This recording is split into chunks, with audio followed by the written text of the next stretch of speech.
Seharusnya bahwa kita semuanya itu adalah untuk koreksi diri. Berikhtiar sepenuh hati, berikhtiar dengan sangat kuat, dengan keras, sehingga apa yang kita cita-citakan itu bisa tercapai.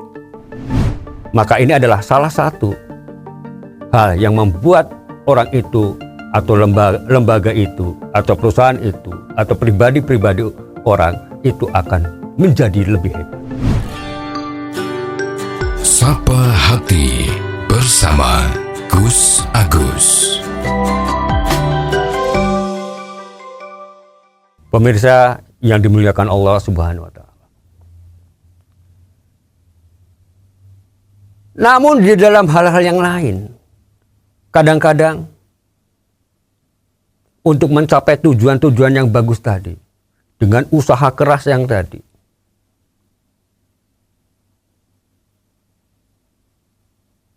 manusia terkadang banyak sekali sandungan-sandungannya. Baik dari dirinya sendiri maupun dari orang lain. Atau dari karyawannya, atau dari anak buahnya, dan sebagainya. Apa sandungan-sandungan yang paling banyak mempengaruhi itu? Yaitu kalau kita mempunyai sifat-sifat yang kurang baik. Sifat-sifat yang tidak mau maju. Sifat-sifat yang membuat orang lain tidak percaya. Sifat-sifat yang membuat orang itu merendahkan dirinya sendiri. Apa yang dimaksud? Yaitu kalau kita mempunyai sifat-sifat munafik. Karena sifat munafik itu bahasa Arab. Ya paling gampang ngomong ya orang yang kalau di Indonesia ini ya dalam bahasa Indonesia kira-kira ya orang yang bermuka dua lah. Yang mencela-mencela. Maka dalam hal ini Rasulullah SAW bersabda, supaya kita melihat, mampu, setidaknya mengetahui, atau untuk introspeksi diri kita sendiri, apakah kita termasuk golongan tersebut. Rasulullah SAW bersabda, ayatul munafiki salasun. Tanda-tandanya orang munafik itu ada 3. Yang pertama apa? Idza haddasa kadzaba. Yaitu apabila berkata dusta. Sering kita jumpai orang-orang yang seperti ini. Kadang-kadang tidak terasa kita sendiri melaksanakan itu. Kalau orang berdusta, berbohong, tidak jujur, apa yang akan kita lakukan semuanya akan menjadi berantakan. Kalau kita sebagai karyawan otomatis perusahaan akan dirugikan. Dengan kebohongan-kebohongan itu apa yang kita rencanakan semuanya akan menjadi bubar. Maka diperlukan hal-hal yang jujur. Jujur itu penting buat kita semuanya.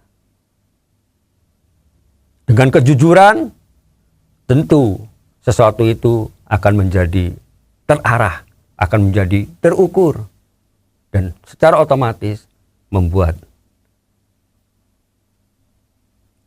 kita atau usaha kita atau perusahaan kita tidak akan dirugikan. Walau yang namanya dusta, kebohongan di dalam agama ada juga yang diperbolehkan, namun dalam posisi-posisi tertentu, dalam waktu tertentu, juga dalam keadaan tertentu. Di suatu saat nanti akan saya sampaikan juga soal ini. Itu yang pertama. Kemudian yang kedua, wa idza wa'ada akhlafa. Yaitu apabila berjanji mengingkari. Ini sangat berbahaya. Kita sering ngobrol janji. Yakin. Besok kita penuhi. Bla bla bla bla dan seterusnya. Begitu sampai waktunya, long. Sampai waktunya, zong.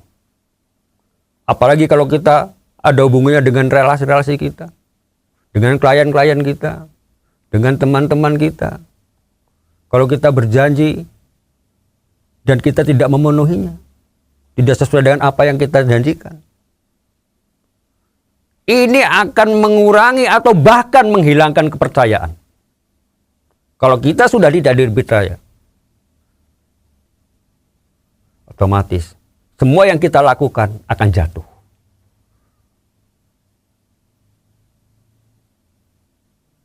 Pemirsa yang berbahagia. Kemudian yang ketiga, wa idza u'tumina khana. Apabila diberi kepercayaan, mengkhianati.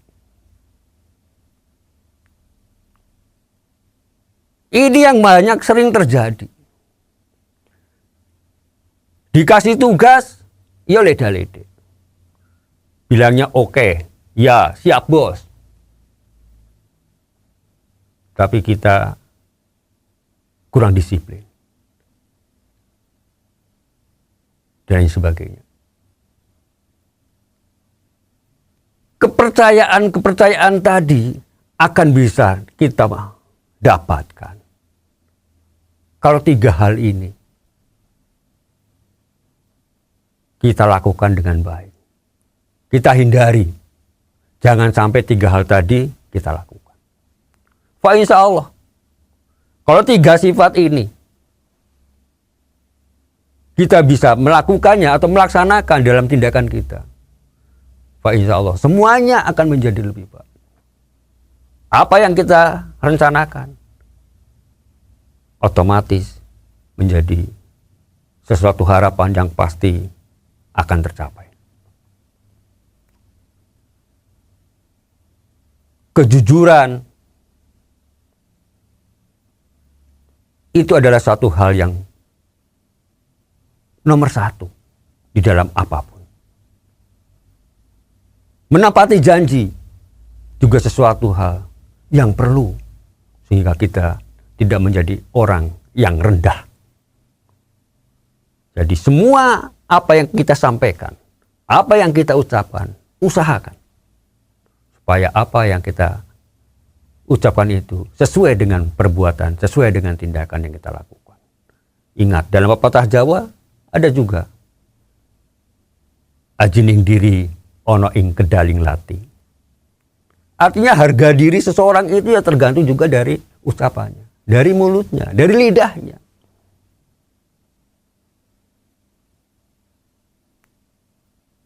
Semakin kita mampu untuk mengekang sifat-sifat tadi, maka derajat kita makin naik. Kita makin mendapat karunia dari Allah Subhanahu wa Ta'ala. Karena tujuan hidup itu adalah harus berhasil, baik itu di dunia maupun di akhirat. Maka kalau kita berusaha, kalau kita bekerja, harus betul-betul usaha yang keras. Jangan malas-malasan. Allah Subhanahu wa Ta'ala berfirman, yang artinya kurang lebih adalah, maka apabila engkau telah selesai dari urusan yang satu, tetaplah kamu bekerja keras untuk urusan yang lain. Petunjuk dari Allah ini sudah jelas buat kita semuanya. Bahwa segala sesuatu itu bisa dicapai dengan kerja keras. Dengan disiplin. Dengan jujur.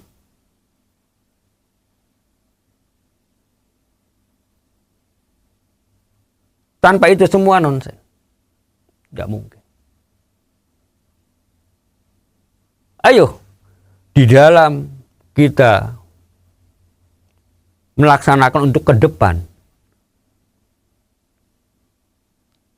tahun baru ini, 1 tahun ke depan, ayo kita introspeksi diri kita. Apa yang kembali banyak kekurangan, banyak hal-hal yang kurang baik, usaha kurang keras, kerja kurang tenanan, gak disiplin, lidah lede. Ayo, ke depan kita perbaiki semuanya, lakukan perubahan. Kalau kita semuanya pengen berubah yang jauh lebih baik, menjadi orang-orang yang hebat, menjadi orang-orang yang berhasil.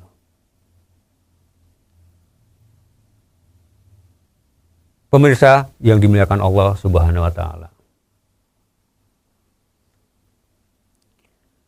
Demikian apa yang kita sampaikan. Semoga ada manfaatnya buat kita semuanya. Dan insya Allah di lain kesempatan kita berjumpa kembali dalam pembahasan yang lain. Demikian, billahi taufiq wal hidayah. Wassalamualaikum warahmatullahi wabarakatuh. Sapa Hati bersama Gus Agus.